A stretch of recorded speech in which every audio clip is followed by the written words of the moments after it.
नमस्ते। आज हम एक दिलचस्प सफर पर निकल रहे हैं।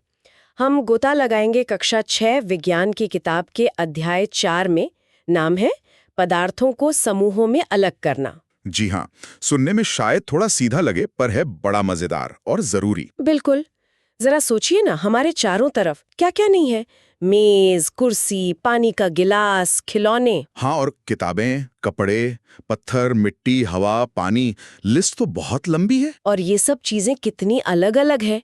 दिखने में, छूने में उनके काम भी अलग हैं, है ना? एकदम। कोई लकड़ी की है, कोई प्लास्टिक की, कोई धातु की, कोई कांच की। तो फिर सवाल उठता है कि भाई इतनी सारी चीजों को हम समझें कैसे, इन्हें व्यवस्थित कैसे करें। और यहीं पर ये अध्याय काम आता है।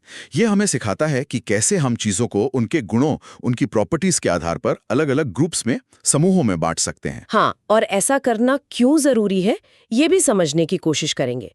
हमारा आधार है एनसीईआरटी की कक्षा 6 विज्ञान की पाठ्यपुस्तक अध्याय 4। तो आज का मिशन साफ है। क्या है मिशन? यही समझना कि चीजों को उनके गुणों के आधार पर कैसे पहचानें, कैसे अलग करें, और ये गुण जानना हमारे लिए क्यों जरूरी है। ठीक है, चलिए एक तरफ ही सोचते हैं। मान लीजिए हमें सिर्फ गोल चीजों को इकट्ठा करना है। अच्छा, गोल चीजें। क्या क्या आएगा दिमाग में? रबर की गेंद। हाँ, गेंद, फुटबॉल। कंचे भी तो गोल होते हैं। बिल्कुल। और अगर थोड़ा और सोचें तो सेब, संतरा। अरे हाँ, वो भी मोटे तौर पर गोल ही हैं। और मिट्टी का घड़ा, वो भी तो गोल होता है। सही। तो ये एक तरीका हुआ ग्रुप बनाने का, आकार के आधार पर। या फिर जैसे हमने पहले अध्याय में देखा था, खाने लायक चीजों का ग्रुप बना सकते हैं। हाँ, वो लिस्ट तो याद है। हाँ। वो सब एक ग्रुप में आ जाएंगी।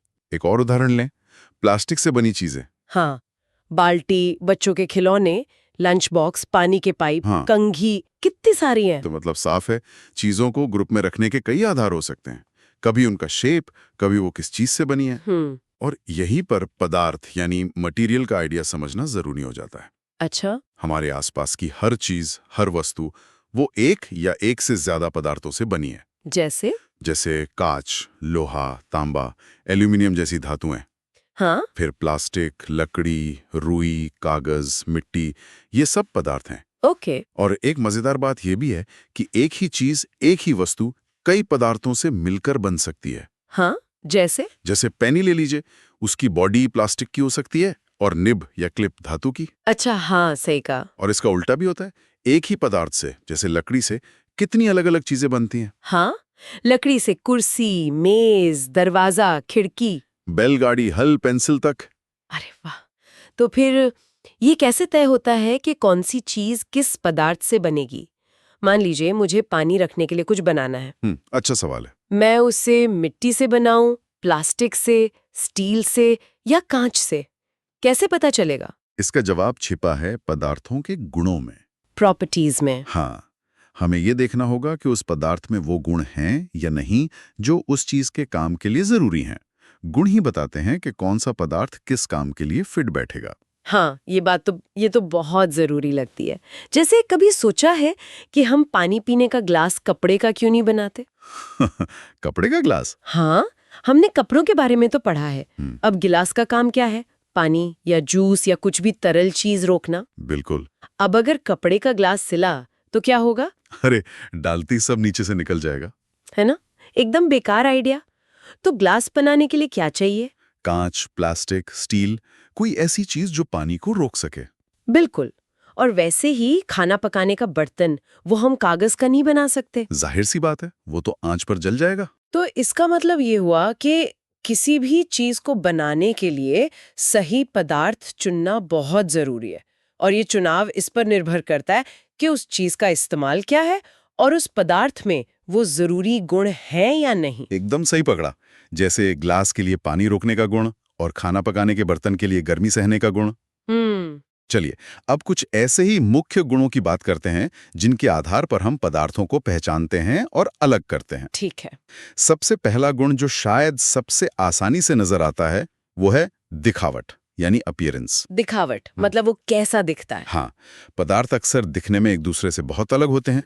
लकड़ी को देखिए और लोहे को देखिए, कितना फर्क है। हाँ, बिल्कुल। लोहा, तांबा या एल्यूमिनियम से अलग दिखता है, पर लोहे, तांबे और एल्यूमिनियम में कुछ समानता भी तो दिखती है जो लकड़ी में नहीं है, है ना? हाँ, उनमें एक तरह की चमक होती है शायद। बिल्कुल। इसी चमक को परखने के लिए किताब में एक एक्टिविटी भी है। कागज, गत्ता, लकड़ी, तांबे का तार, एल्यूमिनियम की शीट, चौक, ऐसी कुछ चीजें इकट्ठी करें और देखें क्या इनमें से कुछ चीजें चमकदार लग रही हैं। ठीक है। और ये भी कहा गया है कि अगर हो सके तो इन पदार्थों को काटकर उनकी ताजी कटी हुई सतह को देखें। ताजी कटी सतह। हाँ, क्योंकि अक्सर हवा और नमी से सतह थोड़ी फीकी पड़ जाती है, तो ताजी सतह पर असली चमक दिखती है। अच्छा। तो क्या कुछ सतह चमकेंगी? हाँ। और ये जानना दिलचस्प है कि जिन पदार्थों में ये खास चमक, जिसे द्युति या लस्टर कहते हैं, होती है, वे अक्सर धातुएं, मेटल्स होती हैं। धातुएं जैसे लोहा, तांबा। हाँ, लोहा, तांबा, एल्यूमिनियम, सोना, चांदी, ये सब धातुएं हैं और इनमें अपनी एक चमक होती है। लेकिन आपने कहा कि हवा, नमी से चमक चली जाती है। हाँ, वो थोड़ी मध्यम या सुस्त पड़ जाती है, इसीलिए ताजी कटी सतह पर वो चमक ज्यादा साफ दिखती है। समझ गई। तो पहला गुण हुआ दिखावट और उसमें भी खासकर चमक। अगला गुण क्या है? अगला गुण है कठोरता। हार्डनेस। कठोरता मतलब अब कितना सख्त है? बिल्कुल। जब आप अलग अलग चीजों को हाथ से दबाने की कोशिश करते हैं तो महसूस होता है ना, कुछ चीजें आसानी से दब जाती हैं जैसे रुई या स्पंज। हाँ। और कुछ को दबाना बहुत मुश्किल होता है जैसे लोहे का टुकड़ा या पत्थर। हाँ, सही बात है। इसे परखने का एक और तरीका है। एक धातु की चाबी लें ठीक है। और उससे लकड़ी, एल्यूमिनियम, पत्थर, लोहे की कील, मोमबत्ती, चौक, इन चीजों की सतह को खुरचने की कोशिश करें। अच्छा, खुरचना है। हाँ, आप देखेंगे कि कुछ चीजों पर तो आसानी से खरोच आ जाएगी जैसे मोमबत्ती या चौक, पर कुछ पर जैसे लोहे की कील या पत्थर पर खरोच मारना मुश्किल होगा। हाँ, ये तो होगा। तो बस जिन पदार्थों को दबाना या खुरचना आसान है उन्हें हम कोमल कहते हैं। जैसे रुई, स्पंज, मोमबत्ती। हाँ, और जिन्हें दबाना या खुरचना मुश्किल है वे कठोर कहलाते हैं। जैसे लोहा, पत्थर। बिल्कुल। तो दिखावट के अलावा कोई पदार्थ छूने में कैसा है, कठोर या कोमल, या फिर खुरदरा या चिकना, ये भी उसका एक जरूरी गुण है। ठीक है, दिखावट हो गई, कठोरता हो गई, और एक और बहुत ही महत्वपूर्ण गुण है घुलनशीलता। सॉल्युबिलिटी मतलब पानी में घुलना। हाँ, बिल्कुल। क्या कोई पदार्थ पानी में घुलता है या नहीं, ये तो हम रोज देखते हैं। हाँ, जैसे चीनी चाय में घुल जाती है। एकदम सही। किताब में भी एक प्रयोग है। चीनी, नमक, चॉक पाउडर, रेत और लकड़ी का बुरादा लें और सबको अलग अलग ग्लास पानी में डालकर घोलने की कोशिश करें। अच्छा, तो क्या होगा? आप देखेंगे कि चीनी और नमक तो पानी में जैसे गायब ही हो गए, पूरी तरह घुल गए। हाँ, ऐसे पदार्थों को हम कहते हैं विलेय। विलेय मतलब घुल जाने वाले। बिल्कुल। और दूसरी तरफ चॉक पाउडर, रेत, लकड़ी का बुरादा, ये पानी में नहीं घुले, चाहे कितना भी चम्मच चलाया हो। हाँ, वो तो नीचे बैठ जाते हैं या तैरते रहते हैं। सही।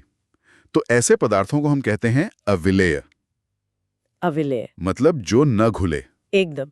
और पानी की ये जो घुलने की क्षमता है ना, ये बहुत काम की है। हमारे शरीर के अंदर भी पानी बहुत सारी जरूरी चीजों को घोलता है, तभी तो सारे काम ठीक से हो पाते हैं। अच्छा। और बात सिर्फ ठोस चीजों की नहीं है, क्या तरल पदार्थ भी पानी में घुलते हैं? तरल जैसे तेल? हाँ, तेल भी है। और सोचिए सिरका, नींबू का रस। अच्छा, हाँ, सिरका या नींबू का रस तो पानी में मिलाओ तो पता ही नहीं चलता, एकदम मिल जाता है। बिल्कुल, वो पानी में विलेय है। हाँ।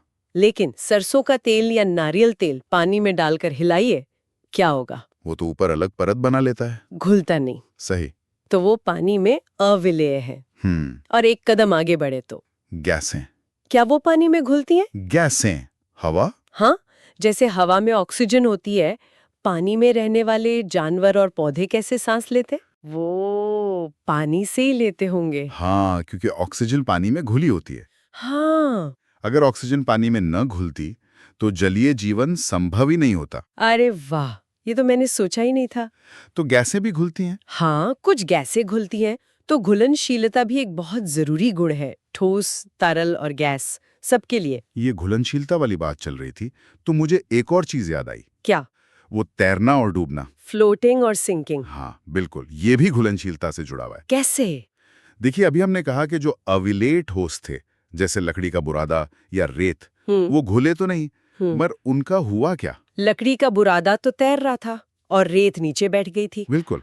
और तेल, जो अविलेय तरल था, वो भी पानी के ऊपर तैर रहा था। हाँ, तो हम अक्सर देखते हैं कि कुछ चीजें पानी पर तैरती हैं और कुछ डूब जाती हैं। तालाब में सूखी पत्तियां तैरती हैं। और पत्थर फेंको तो डूब जाता है। सही। अच्छा, शहद की कुछ बूंदे पानी में डाले तो? शहद, वो शायद धीरे धीरे नीचे चला जाएगा, डूब जाएगा। हाँ, वो नीचे बैठ जाता है। तो कुछ चीजें तैरती हैं, कुछ डूबती हैं। किताब में बूझो का एक सवाल भी था शायद इस पर। हाँ, बूझो ने पूछा था कि क्या हम ऐसी 5 चीजों के नाम बता सकते हैं जो पानी में तैरती हैं और 5 जो डूब जाती हैं? ये सोचने लायक है। लकड़ी, पत्ता, प्लास्टिक की खाली बोतल तैरेगी। लोहा, पत्थर, चाबी डूब जाएगी। अच्छा, और ये भी सोचने को कहा था कि जो चीजें पानी में तैरती हैं, क्या वो तेल जैसी किसी और तरल में भी तैरेंगी या डूब जाएंगी? ओहो, ये तो और पेचीदा हो गया। मतलब तैरना या डूबना भी पदार्थ का एक गुण है। हाँ, ये उसके घनत्व यानी डेंसिटी से जुड़ा है, जिसकी बात शायद बाद में ज्यादा होगी। पर अभी के लिए ये एक और तरीका है चीजों को परखने का। ठीक है। अब तक हमने देखा दिखावट, कठोरता, घुलनशीलता, तैरना डूबना। अगला गुण है पारदर्शिता। ट्रांसपेरेंसी। पारदर्शिता मतलब आर पार दिखना। बिल्कुल। क्या हम हर चीज के आर पार देख सकते हैं? नहीं तो। लुका छिपी का खेल याद है? हाँ, हम छिपने के लिए कैसी जगह ढूंढते हैं? ऐसी जगह जहां से हमें कोई देख ना पाए। लकड़ी के दरवाजे के पीछे या दीवार के पीछे। क्या कभी कोई कांच की खिड़की के पीछे छिपा है? नहीं, वहां से तो सब दिख जाएगा। है ना? तो जिन पदार्थों के आर पार हम साफ साफ देख सकते हैं, उन्हें कहते हैं पारदर्शी, ट्रांसपेरेंट। जैसे कांच, साफ पानी, हवा। हाँ, और कुछ तरह के प्लास्टिक भी। दुकानदार अक्सर टॉफी, बिस्किट वगैरह ऐसे ही पारदर्शी डब्बों में रखते हैं ना। हाँ, ताकि अंदर क्या है वो दिखे। सही। अब दूसरी तरफ वो चीजें जिनके आर पार हम बिल्कुल नहीं देख सकते। लकड़ी का दरवाजा, दीवार, गत्ते का डब्बा, धातु की प्लेट। हाँ, उनके पीछे क्या है पता नहीं चलता। ऐसे पदार्थों को कहते हैं अपारदर्शी। अपारदर्शी। सही है। ठीक है, तो या तो पारदर्शी या अपारदर्शी। क्या लगता है, क्या दुनिया की सारी चीजें बस इन 2 कैटेगरी में फिट हो जाती हैं, पारदर्शी और अपारदर्शी? क्या कोई बीच की स्थिति नहीं हो सकती? बीच की स्थिति मतलब थोड़ा दिखे, थोड़ा न दिखे। कुछ ऐसा ही। सोचिए, किताब में एक और एक्टिविटी है। एक सादा कागज लें, ठीक है। उससे जलते हुए बल्ब को देखें। कैसा दिखता है? कागज से शायद बहुत धुंधला सा दिखेगा या शायद न भी दिखे। ठीक है। अब उसी कागज पर थोड़ा सा खाने का तेल लगा दें, 2-4 बूंदें फैला दें। कागज पर तेल, फिर क्या होगा? अब उस तेल लगे हिस्से से बल्ब को देखें। अब कैसा दिख रहा है? तेल लगे कागज से शायद अब बल्ब थोड़ा ज्यादा साफ दिखेगा, पर एकदम साफ नहीं, जैसे कांच से दिखता है। बिल्कुल। तो ऐसे पदार्थ जिनसे हमें आर पार दिखता तो है, पर बहुत साफ नहीं, धुंधला धुंधला सा दिखता है, उन्हें हम कहते हैं पारभासी। ट्रांसल्यूसेंट। अच्छा। जैसे तेल लगा कागज या बटर पेपर। हाँ, बटर पेपर, प्रेसिंग पेपर। और याद है, खाने में फैट यानी वसा है या नहीं, ये टेस्ट करने के लिए भी कागज पर तेल का धब्बा बनता था। वो धब्बा भी तो पारभासी ही था। अरे हाँ, सही कहा। किताब में पहेली ने एक और चीज सुझाई थी। अंधेरे में टॉर्च जलाकर उसके शीशे पर अपनी हथेली रखो। हथेली टॉर्च पर? हाँ, देखो, क्या हथेली की दूसरी तरफ रोशनी का कुछ एहसास होता है? हाँ, हल्की सी लालिमा दिखती है। तो फिर हमारी हथेली क्या हुई? पारदर्शी, अपारदर्शी या पारभासी? शायद पारभासी हुई, क्योंकि रोशनी थोड़ी सी तो पार हो रही है, पर साफ नहीं। बिल्कुल। तो इसका मतलब पारदर्शिता के आधार पर हम पदार्थों को 3 ग्रुप्स में बांट सकते हैं। कौन कौन से? पारदर्शी, जिनके आर पार साफ दिखे, अपारदर्शी, जिनके आर पार बिल्कुल न दिखे, और पारभासी, जिनके आर पार धुंधला दिखे। वाह, ये तो बहुत अच्छे से समझ आ गया। तो हमने कितने सारे गुण देख लिए। हाँ, हमने बात की दिखावट की, चमक है या नहीं, कठोरता की, नरम है या सख्त, घुलनशीलता की, पानी में घुलते हैं या नहीं, तैरने या डूबने की, और पारदर्शिता की, आर पार दिखता है, नहीं दिखता या धुंधला दिखता है। अब वापस उस शुरू वाले सवाल पर आते हैं। हमें पदार्थों को इस तरह ग्रुप्स में बांटने की जरूरत ही क्यों है? देखिए, इसके कई कारण हैं। पहला और सबसे सीधा कारण तो है सुविधा, कन्वीनियंस। सुविधा कैसे? हम अपनी रोजमर्रा की जिंदगी में भी तो चीजों को ग्रुप में रखते हैं ना। सोचिए, घर में, रसोई में। हाँ, मसाले एक साथ, दालें एक जगह, बर्तन स्टैंड में। बिल्कुल। ऐसा क्यों करते हैं? ताकि जब जरूरत हो तो चीज आसानी से मिल जाए, ढूंढना ना पड़े। एकदम सही। दुकानदार भी तो यही करते हैं। दुकान में साबुन एक तरफ, बिस्किट एक तरफ, दालें एक तरफ, सामान ग्रुप में लगा होता है। हाँ, बात तो सही है। ये तो हुई रोजमर्रा की बात। लेकिन वैज्ञानिक नजरिए से देखें तो पदार्थों को उनके गुणों के आधार पर ग्रुप में रखने से उनका अध्ययन करना, उनकी स्टडी करना आसान हो जाता है। अच्छा, वो कैसे? जब हम एक जैसे गुण वाले पदार्थों को एक साथ रखते हैं तो हम उनमें पैटर्न या कोई नियम ढूंढ सकते हैं। पैटर्न? जैसे जैसे हमने देखा कि चमकदार चीजें अक्सर धातुएं होती हैं, तो हम आगे ये जांच सकते हैं कि क्या सभी चमकदार चीजें बिजली की भी सुचालक होती हैं, यानी क्या उनमें से बिजली आसानी से गुजर सकती है। ओह, हाँ, ऐसे लिंक बना सकते हैं। हाँ, इस तरह के पैटर्न समझना विज्ञान और टेक्नोलॉजी के विकास के लिए बहुत जरूरी है। ये गुण ही हमें बताते हैं कि किस पदार्थ का इस्तेमाल कहाँ करना सबसे सही रहेगा। तो मतलब ग्रुपिंग से समझना और इस्तेमाल करना दोनों आसान हो जाते हैं। बिल्कुल। चलिए, तो फिर आज की चर्चा को समेटते हैं। एक बार फटाफट मुख्य बातें दोहरा लेते हैं जो हमने सीखी। जरूर। पहली बात, हमारे चारों तरफ जो अनगिनत चीजें हैं वो अलग अलग तरह के पदार्थों से बनी हैं। सही। दूसरी बात, इन पदार्थों के अपने अपने खास गुण होते हैं। हाँ, जैसे उनकी दिखावट, कठोरता, घुलनशीलता, तैरना डूबना और पारदर्शिता। तीसरी बात, हम कोई चीज बनाने के लिए कौन सा पदार्थ चुनेंगे ये इस पर निर्भर करता है कि उस चीज का काम क्या है और उस पदार्थ में वो जरूरी गुण है या नहीं। बिल्कुल। और आखिर में इन सब से क्या मतलब निकलता है? हम पदार्थों को उनके गुणों के आधार पर ग्रुप में क्यों बांटते हैं? ताकि उन्हें समझना आसान हो, उनका अध्ययन करना आसान हो और उनका सही इस्तेमाल करना आसान हो। ये चीजों को व्यवस्थित करने और दुनिया को बेहतर ढंग से समझने का एक तरीका है। बहुत बढ़िया। हाँ, और ये ध्यान रखना जरूरी है कि आज हमने पदार्थों के कुछ ही गुणों की बात की है। दिखावट, कठोरता, घुलनशीलता, पारदर्शिता, तैरना डूबना। इनके अलावा भी पदार्थों के और गुण होते हैं। जैसे क्या वो चुंबक से चिपकते हैं, क्या उनमें से बिजली गुजर सकती है। ये बातें भी पदार्थों के वर्गीकरण में मदद करती हैं, जिनके बारे में शायद आगे की कक्षाओं में और जानने को मिलेगा। यहाँ एक सोचने वाली बात यह है कि पदार्थों के इन अलग-अलग गुणों की समझ, चाहे वो चमक हो, कठोरता हो, घुलनशीलता हो, पारदर्शिता हो या फिर बिजली या चुंबक से जुड़े गुण हों, ये समझ हमें नई नई चीजें डिजाइन करने और बनाने में कैसे मदद करती है। अच्छा। कैसे किसी खास काम के लिए, मान लीजिए एक पुल बनाना है या एक स्पेसशिप बनानी है, तो उसके लिए एकदम सही मटेरियल चुनने में ये ज्ञान कैसे काम आता है। सोचिए कि पदार्थों के गुणों का यही ज्ञान किस तरह नई खोजों यानी इनोवेशन और इंजीनियरिंग की नींव रखता है, जिससे हमारी दुनिया लगातार बदल रही है, बेहतर बन रही है। वाह, ये तो सचमुच एक गहरा विचार है सोचने के लिए। हाँ। इसी विचार के साथ आज की चर्चा यहीं समाप्त करते हैं। उम्मीद है आपको पदार्थों के वर्गीकरण और उनके इन दिलचस्प गुणों के बारे में जानकारी पसंद आई होगी और कुछ नया सीखने को मिला होगा।